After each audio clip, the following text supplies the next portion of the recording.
Uylangan yigitlar, baraka topkurlar, xotiningiz jag'idan bog'lab yursin.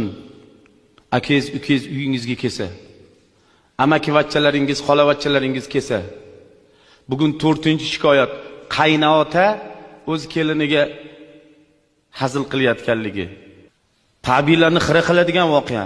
U yo'q, u badbaxt bu yerda, Xudo xolasa.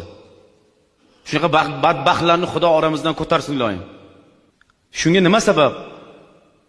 Saharlikda, iftorlikda Qodirxon domla aytmoqchi, engashib kelib u ovqatni qo'ymasin. Mani uyimga, mani ukam kirib borsa, mani xotinim jag'idan bog'lab olsin. Men uni uyiga kirib borsam, u xotini jag'idan bog'lab, sal o'zini to'sinib olsin. Akamku, ukamku demasin.